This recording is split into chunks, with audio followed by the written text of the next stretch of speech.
Hey guys, this is Not Jared. Welcome back to my channel and the beginning of my second project, breaking down the quality of all 9 Star Wars movies in release order. I decided to do it this way because I've seen tons of criticisms of the sequels, and trust me, we'll get there. But I wanted to try putting each movie within the context of the others, just so that we can more accurately compare the objective quality of each trilogy and each movie within its trilogy as well. Before we get started, please don't forget to subscribe and ring the bell, and also follow me on Twitter so you'll know as soon as I release the next video, which, with this series, I'm hoping will be on a weekly basis. Also, don't forget to comment or tweet me with feedback or ideas for my next project. Alright, without further delay, let's begin.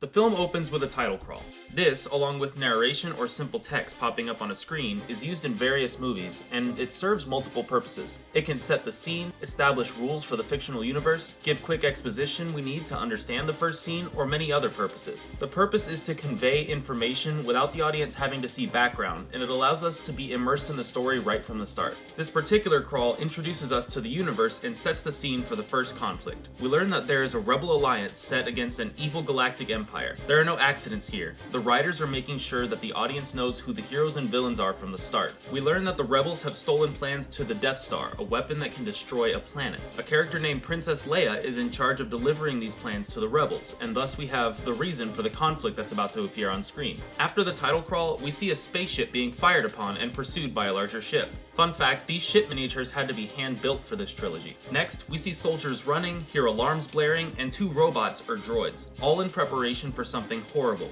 Enter Darth Vader. He has an intimidating presence, and it's clear he's a ruthless villain. R2-D2 is being given something by someone we can assume is Princess Leia, setting us up for what happens later. R2 now seems to be moving in a determined fashion, as though on some kind of mission. The Empire seems desperate to find the stolen plans, killing many rebels and capturing Princess Leia. Despite the Empire's best efforts, the droids escape to a nearby planet using an escape pod, which is not shut down because there's no life forms detected. This tells us that the technology in this universe is capable of detecting life forms, and the threat is avoided by the droids being undetectable. The duo ends up on a separate planet, evading capture by the Empire. It appears that droids have some sentience despite being robots and are capable of making their own decisions and having relationships. The pair argues and R2 seems saddened by what seems like the loss of a friend. After their spat, they go off in opposite directions. While they're moving through this apparently dangerous desert, they are both captured by some Jawas. Back at the wreckage of the escape pod, the Empire learns that they are searching for droids. In the next scene, we learn that these Jawas collect droids and sell them, and we are introduced to our protagonist, Luke Skywalker. Luke and his family are purchasing some droids, and it turns out the pair are exactly what they need. Some describe this scene as tedious, but I think it's important that we're given a reason for the characters to enter each other's lives. Logical consistency is one of the easiest objective metrics by which you can judge a film. The next scene gives us some exposition about the character of Luke Skywalker. He longs for more than his humble life on this planet, and is excited by the talk of a rebellion against the Empire. He stumbles across a recording of Princess Leia saying, "Help me, Obi-Wan Kenobi, you're my only hope." This message is for Obi-Wan, and he lives nearby. Luke mentions the location of someone named Ben Kenobi, and R2 convinces him to remove the restraining bolt, showing us that droids have the capacity for deception. Failing to learn more about the recording, Luke joins his aunt and uncle for dinner. In this scene, the exposition goes further. Luke has no idea who his father is, and he now learns that Obi-Wan had some kind of connection to his father's death. Father, You knew my father? I told you to forget it. We get some reiteration of Luke's desire to leave and pursue a more adventurous life, and apparently has too much of his father in him to live a farmer's life. After he leaves, frustrated, we see an iconic scene of Luke watching the sun set and John Williams spits absolute fire. As a classical musician, I didn't think much of John Williams in the past, but I've come to appreciate him more as time goes on. These movies would not be as effective as they are if it weren't for Williams and the London Symphony Orchestra.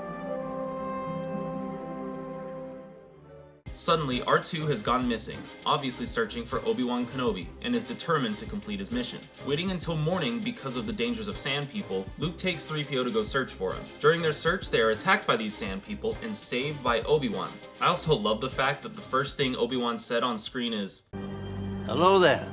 Luke learns that Ben Kenobi is Obi-Wan, and he hasn't gone by that name since before Luke was born. In the interest of safety, they go indoors. Luke now learns some history on his father. Apparently, his father and Obi-Wan were Jedi Knights and fought in the Clone Wars. There's a line hinting nostalgia from Obi-Wan about how Luke's father was a good friend.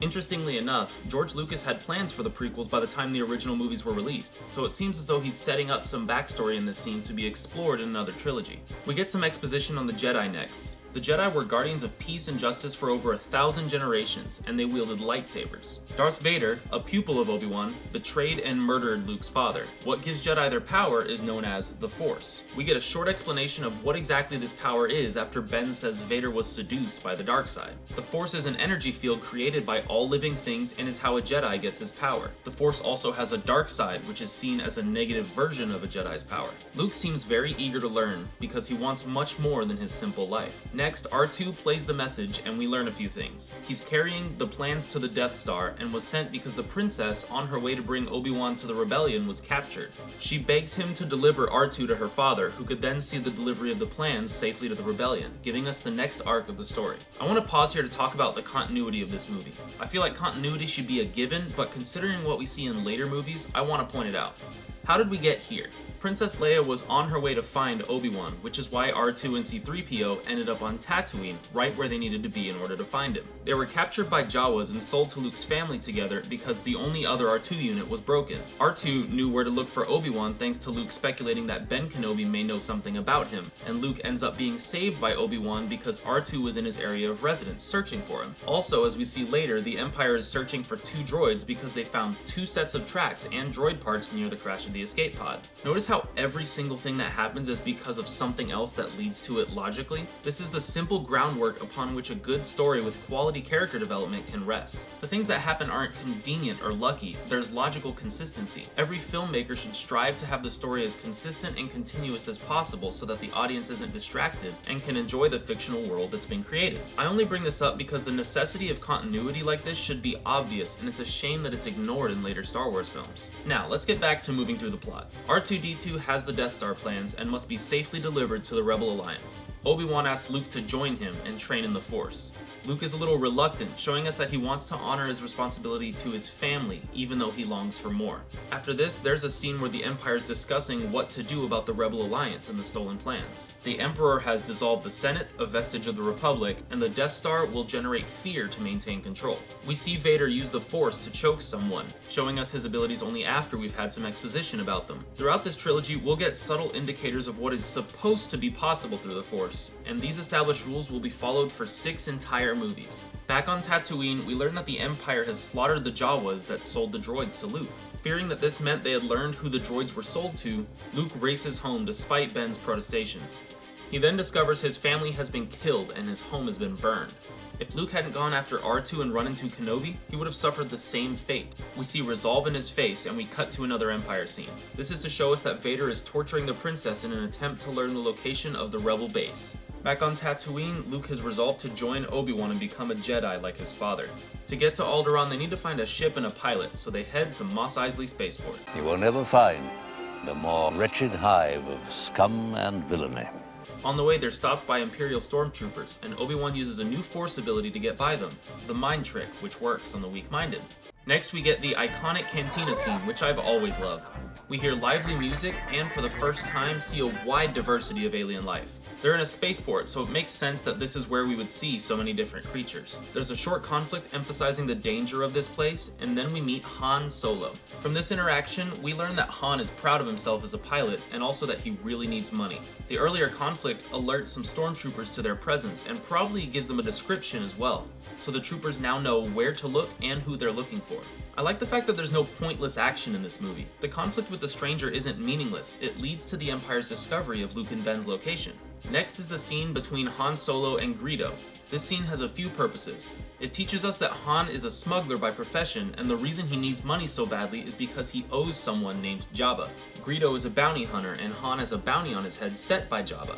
Realizing it's not Greedo's intention to bring him in alive, Han shoots him and kills him. Apparently this was a serious point of controversy in the early Star Wars fandom. In the initial release of the movie, Greedo doesn't shoot at all. Han simply shoots and kills him. Later, footage was changed to show that Han shot after Greedo, presumably in self-defense. I never thought of this as that important because I saw Greedo's words as a threat justifying self-defense. This gives credence to the Han shot first argument. Back with the Empire, we have a short scene telling us they're having some difficulty getting information out of the princess, and then we learn that the Death Star is now operational. Back on Tatooine, our protagonists are preparing to leave while evading Imperial troops. There's a scene that was added in later releases of the movie where Jabba confronts Solo outside the Millennium Falcon about his debt and the death of Greedo, and it seems a little redundant, but it serves as some reasoning for why Han doesn't have to dodge bounty hunters for the rest of the movie. Han promises to pay Jabba back with a little bit extra, and so Jabba takes the bounty off of his head. It feels wedged into the movie and a little bit repetitive, but it's not without a purpose. I also want to stop and point out that the pacing of the movie so far is excellent. There's really only been one scene devoted to action, and they're taking the time to lay the groundwork for their characters. This is in stark contrast to what we've gotten recently from Disney. After Luke and Kenobi arrive at the ship, they're fired upon and must make a speedy getaway. Once they're in space, they prepare to jump to hyperspace, which requires precise calculations or they could fly right through a star, according to Han. Traveling through hyperspace ain't like dusting crops, boy. Without precise calculations, we'd fly right through a star or bounce too close to a supernova and then it'd end your trip real quick, wouldn't it? The group makes the jump and successfully evades the Empire. Next, the Imperials hold Princess Leia's home planet of Alderaan hostage in order to learn the location of the Rebel base. I really like the way Tarkin is written in this movie. He's unfazed by Leia's quips and very intimidating. Anyway, she names a system, and they blow up Alderaan anyway. Looks like she was looking for hope in Alderaan places. Sorry, I couldn't help myself. We then cut to our gang of protagonists while en route to Alderaan, and Luke is beginning his training in the ways of the Jedi. Immediately, we get some more exposition about the Force. Obi-Wan appears to be aware that millions of people have died, and he feels it emotionally. While Luke trains, Obi-Wan tells us that a Jedi feels the Force flowing through him, partially obeying your commands and partially controlling your actions, even without needing to see. It's like a sixth sense. This is what sets the Jedi apart from the other factions. They're in touch with a power that gives them an edge in battle. Han, skeptical, mocks the idea of the Force and prefers the practicality of a blaster. From this exchange, we get more exposition on these three characters. Han is a cynical pragmatist, at least on the surface, and Luke is a naive optimist. Obi-Wan shows inklings of a deeper wisdom while also being quite humble. The pacing of the character development is a key reason this trilogy is so widely loved. They take the time to let us get to know the characters. The audience member develops something like a relationship with them, making us invested in them, making us want to learn more about them. Star Wars is an intensely character-driven story. What makes these movies great is the quality of the characters within them, and everything else is peripheral. In the next scene, we see that Leia is sentenced to death, and the group arrives at the now destroyed Alderaan. As an Imperial fighter approaches, Obi-Wan identifies it before they see it, reiterating exactly what kind of power the Force is. The group then sees the Death Star, and they're just in awe of the sheer size, letting us know that this isn't something they can typically see in this universe. Suddenly they're caught in a tractor beam, and then the ship is captured. The ship is reported to Tarkin and Vader as matching a description of the ship that escaped from Mos Eisley. Thinking their goal is to find the princess, Vader heads down to the ship personally. There are troops everywhere, so the group is in dire straits. An Imperial officer reports that the log shows that the passengers abandoned ship shortly after they began their journey. Because of this, a scanning crew is requested to make sure that the ship is empty. Vader, being Force sensitive, senses Obi-Wan's presence. Notice how every Force ability Vader uses is seen with or explained by Obi-Wan first. The pacing of development is spot on, never overwhelming the audience but constantly teaching us about this fictional universe. Realizing there's no immediate threat, the large number of troops leaves the hangar. The group takes out the scanning team and tricks the stormtrooper guards into entering the ship, and they steal their uniforms. Using some more trickery, they end up in the security room. R2-D2 hacks the computer to find a way to disable the tractor beam so they can escape, and Obi-Wan sets off to deactivate it. The reason they're told to stay is because of the importance of protecting the droids. The way Obi-Wan talks implies that there's more to his plans than he's letting on. Suddenly, R2 beeps excitedly. He's located Princess Leia, and they decide to rescue her. Pretending to have Chewie as a prisoner, they arrive at the detention block. After some well-placed humor, Luke finds the princess. Back with Darth Vader, he's explaining to Tarkin that he feels Obi-Wan's presence. Upon evidence of trouble, Tarkin believes him. The station is put on alert. The troops arrive at the detention block, bottlenecked by being trapped in the only way in or out. Taking control of the situation, as she's a natural leader, Leia leads Luke, Han, and Chewie into the garbage chute. During the first interaction of these characters together, a creature grabs onto Luke's leg and drags him into the water. As a criticism, I don't know why this creature would be in here. There could have been a throwaway line to explain its presence, like that it was put in there to help break down organic debris, but it goes unexplained. Anyway, a sound frightens the creature and causes it to release Luke. The walls of this garbage room begin to close in. I don't understand why they would need garbage mashers on this station. It's space. There's endless room for garbage in space. This scene is one of my only problems with this movie, and it seems like it's only here to perpetuate a sense of urgency for the group. Nevertheless, there's rising tension until Luke finally gets a hold of the droids. R2 shuts down the garbage masher. C-3PO gives us some humor, thinking their cries of relief are screams of pain, and our group is out of danger. Obi-Wan finds and shuts down the power for the tractor beam. In a brief moment of exposition, we learn that the Force can be used to move objects as Obi-Wan distracts some stormtroopers to escape. As the rest of the group heads back to the ship, they're confronted by a group of stormtroopers. Han fires at them and, for some reason, they run away. Han pursues and the group temporarily splits up. As Luke and Leia try to make it to the Millennium Falcon, we get this lovely image, which I can't look at without laughing every time. Then, Obi-Wan runs into his old pupil, Darth Vader, which he's obviously been planning. The choreography is a little bit tacky, not seeming to be based on any particular style I'm aware of, but it's a big moment for the protagonists. The stormtroopers guarding the Falcon are distracted by the battle, giving the group a chance to make it to the ship. Obi-Wan sees Luke watching and, sacrificing himself so they can escape, he allows Vader to strike him down. His body disappears, making us think about this line. If you strike me down, I shall become more powerful than you can possibly imagine. The Falcon escapes the hangar. While Luke is mourning for Obi-Wan, they have to eliminate some scout ships. I like that we get to see that Luke has been broken up about the loss of a friend, but needs to shake himself out of it to protect the group. Their escape seemed fairly easy, but we learn that the Empire's plan was to put a tracker on the ship to find the rebel base. Leia predicts that this is the plan, but Han is too arrogant to see it. Han and Luke have a short scene showing their romantic interest in Leia, but it's implied that Han is just messing with Luke. Finally, our heroes arrive at the rebel base. I don't know why Leia would have allowed a ship she suspected of being tracked to land there, but I assume it's out of urgency. The rebels then analyze the Death Star schematics and devise a strategy. Because the defenses are designed around a full-scale direct assault, they determine that a small fighter firing proton torpedoes into a 2-meter wide exhaust port is the best option. Luke gives us some quick background. It's not impossible. I used to bullseye womp rats in my T-16 back home. They're not much bigger than 2 meters. Telling us that this is something that is possible and giving some reasoning as to why he'd be able to accomplish such a difficult task. As they prep for the assault, Luke confronts Han about leaving the rebellion behind. Han says he must leave because of the bounty on his head, but he also doesn't want to be part of something he sees as a suicide mission. He invites Luke to join him. Why'd you come with us? Pretty good in a fight. Could use you. Come on. Showing us that he cares about Luke but is too prideful to just say it. As Luke storms off, Han says, "May the Force be with you." By this point, it's quite obvious he cares about Luke and wanted to make it clear, as there is a possibility they'll never see each other again. Even 3PO, a droid, is making it clear he cares about R2-D2. Every single main character in this movie gets substantial development, even the droids. Finally, we get to the Rebel assault on the Death Star. They use some strategies involving having some groups draw fire while others make the attack on the exhaust port, and Luke hears Obi-Wan's ethereal voice speaking to him. Throughout this battle, the Rebels suffer losses and are seen briefly reacting to the deaths of their comrades. Darth Vader joins the fight, proving difficult for the Rebels to handle. The first attack run ultimately fails, as the computer cannot seem to hit the target. Tarkin is warned that there is a danger based on their attack pattern, but refuses to leave, believing in the superiority of the Empire. I can't get over how well Tarkin's character is written in this movie. He's no coward, is very cunning, and quite intimidating. He's an excellent counterpart to Darth Vader. Luke's group sets up for their attack run, and Luke says they will go in at full speed to avoid the fighters. He says, It's just like Beggar's Canyon back home. When being asked about being able to make it out. One of his friends is hit and has to retreat. One of them is shot down, and R2 is shot soon as well. The stakes are high, and this is obviously their last chance. Luke hears Obi-Wan's voice. Use the Force, Luke. And Vader senses his power. The Force is strong in this one. Luke turns off his computer, trusting in the Force to guide his hand. The Death Star is in range of the Rebel base, Vader is about to shoot Luke down, and it could all be over. Suddenly, Han comes in to the rescue, saving Luke and sending Vader spiraling off into space. Han has completed his story arc, proving that there is more to him than the selfishness he displayed on the surface. Luke fires, the Death Star prepares to eliminate the Rebels, and success! The Death Star has been destroyed and the rebellion is safe. There's a medal ceremony for Luke and Han. Chewie doesn't get a medal?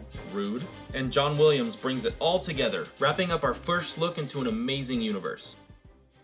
So, what is it that made this movie such a cultural phenomenon? Partially it's because a project like this was quite a feat with the technology available. In my opinion, I think it's because we were introduced to a vast universe of potential and we experienced it with characters we could really identify with. The story is mainly character driven, giving us a connection to the characters from the start and having us follow the development of every one of them. These characters have their own motivations, fears, faults, strengths, and mysteries that we can connect with, and they make us desire more. Every one of these characters gets their own developmental emotional arc and is incredibly well written. I see no examples of poor character creation, causing this movie to appeal to a wide audience. I didn't do a lot of breakdown for this movie during the explanation because it is part of a series and I wanted to get through it before giving the entirety of my thoughts. A main part of what is the introduction to this saga is laying the groundwork for expansion and setting the rules for how the universe operates. Some examples of these rules include the ways in which the Force works, traveling via hyperspace, the abilities of weapons and spaceships, and many other rules which are the structure for the universe to follow. The special effects are really impressive considering the available technology.